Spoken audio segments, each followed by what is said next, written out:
Hello, my name's Tony Gray and this is going to be lesson number 3 in this mini course that I'm doing on all the available chord tones and upper structure tensions on the major 7 chord.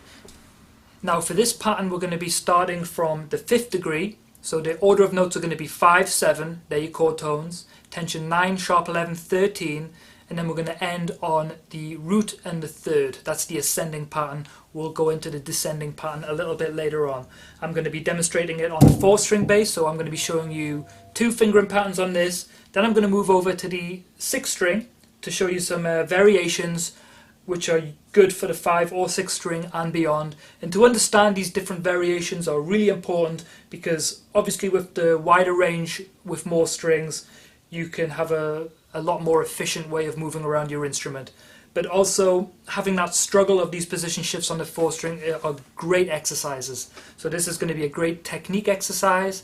It's a great ear training exercise because we're getting to hear these chord tones and tensions against the chord.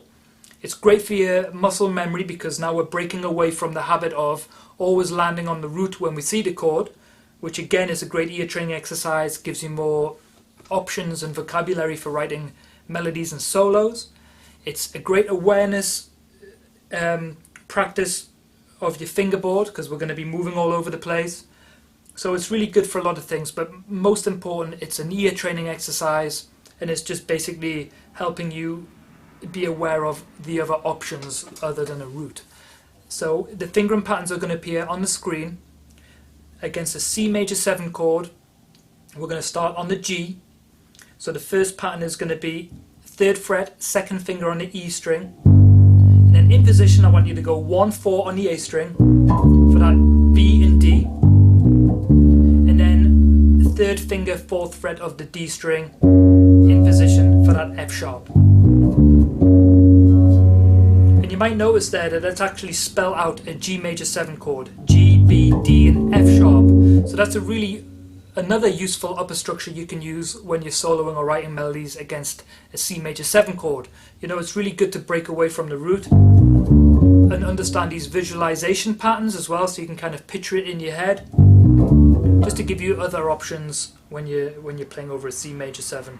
So that's the first position, and from there I want you to jump up on the same string, the D string, for your 1st finger on the 7th fret for the A. And then in position 4th finger, 10th fret of D string for the C, and then 3rd finger, 9th fret of the G string in position for that E. So from the top, 2, 1, 4, 3, position shift, 1, 4, 3. And again you might notice as well, the second part of this spells out an A minor triad, A, C, E. So again it's another useful thing to be aware of and just gives you more options. So we have a G major 7 chord or an A minor triad, and A minor triad. Okay, the next fingering pattern is introducing the 5 fret stretch, which is something I don't normally do, but it's good to be aware of these stretches, especially when you're in a higher register and you have a little bit, the frets are a little bit closer together so you can have an easier stretch. It's also good for when you get into a problem or when you're kind of working your way into a box and you want to get out of a position, then it's a great awareness technique to be able to do stretches to kind of get yourself back into position. So the position for this one is going to start the same, 2nd finger, 3rd fret of the E string, 2 in position 1, 4, A string. And from here, instead of using your 4th finger for this F sharp, I want you to use your 1st finger. So it's 2, 1, 4, 1. From there I want you to get that A in position with your 4th finger, 7th fret. And then that C on the G string with your 1st finger, 5th fret. And then finally this 5 fret stretch to get that E with your 4th finger. Okay, so again, 2, 1, 4, 1, 4, 1, 4 with the 5 fret stretch. I'm now going to demonstrate the variations of this on the 6-string bass. So here I am now with the 6-string bass, and we're going to show you a couple of variations, which is really good to kind of be as economical as possible when you're playing, and move around when you have to. So these are really good exercises again for your awareness on the 6-string bass. I'm going to show you 2 variations. I'm going to start on the 8th fret of the B string, and you actually don't have to move position at all here. So 2nd finger B string, 8th fret, in position 1-4 on the E string, and then we've got the 3rd finger there on the 9th fret, and from there I want you to go to the D string, 1-4 in position, and then end the pattern on the 3rd finger, 9th fret of the G string. So it's 2, 1, 4, 3, 1, 4, 3, and you can see the shapes: G major 7, A minor 7.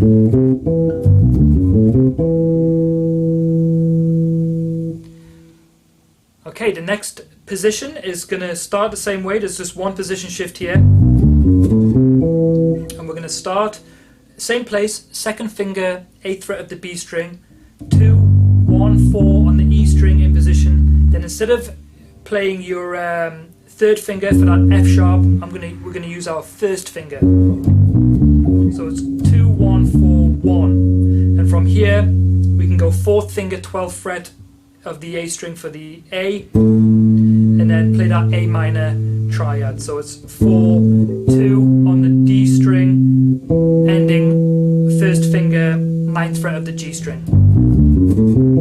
2, 1, 4, 1, 4, 2, 1. So again, being aware of these position shifts really help you kind of develop an instinctive way of moving around your instrument. So when you do practice this stuff in a cycle 5 situation, make sure you use both patterns just to challenge yourself in different areas of the instrument.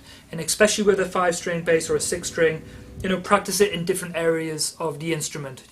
High register, mid register, and low register. Also exploring these open strings too. So I'm now going to demonstrate all the available chord tones and tensions, starting on the 5th degree over a cycle 5 major 7 progression.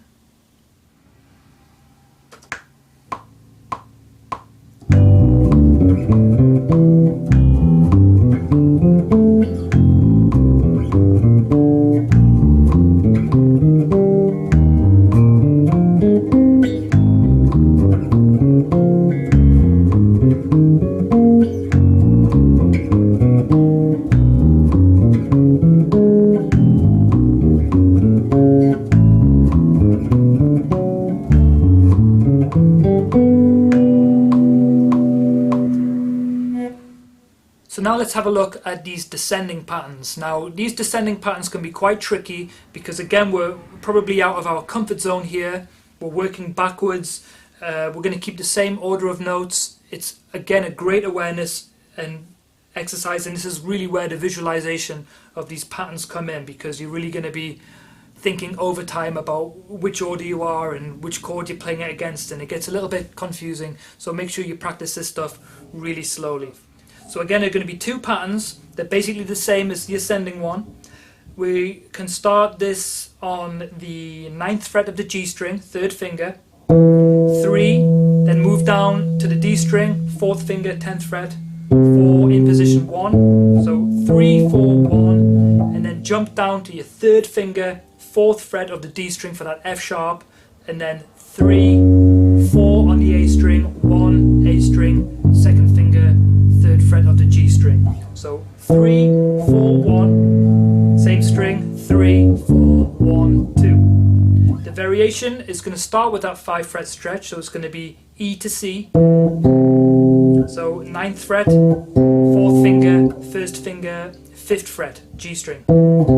So from there, 4, 1, you can stay in position, so a 7th fret, D string, 4th finger, 1st finger in position, 4th fret, D string, and then you get ready for that shift. So it's 4, 1, 4 for that D on the 5th fret of the A string, 4, 1, and then ending in position, 2nd finger, 3rd fret.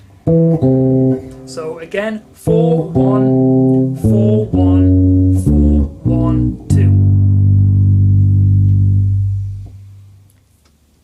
So back to the 6, and we're going to show you the variations on the descending pattern. can start on the 9th fret of the G string, and all of this is in position. So 3, 4, 1 on the D string, then 3 on the A string in position, 4, 1, E string, ending second finger on the B string. So 3, 4, 1, 3, 4, 1, 2. Okay, the variation of that is start on the 9th fret of the G string with your first finger, and we're going to play down that A minor triad. So it's 1, 2 on the D string, 4 on the A string. So 1, 2, 4, and then stay on that string and first finger 9th fret for that F sharp. And then now here's your position shift. So it's 4, 12th fret, 1, and then 4th finger, 10th fret, E string, first finger, 7th fret, and then ending second finger, 8th fret on the B string. So 1, 2, 4, 1, 4, 1, 2. So a little tricky, confusing. You've got 4 fingering patterns there, whatever, depending on what instrument you're playing. 2 on the 4th string, and actually 4 on the 5 or 6 string. So now I'm going to demonstrate the descending pattern on a major 7 chord starting from the 3rd degree descending.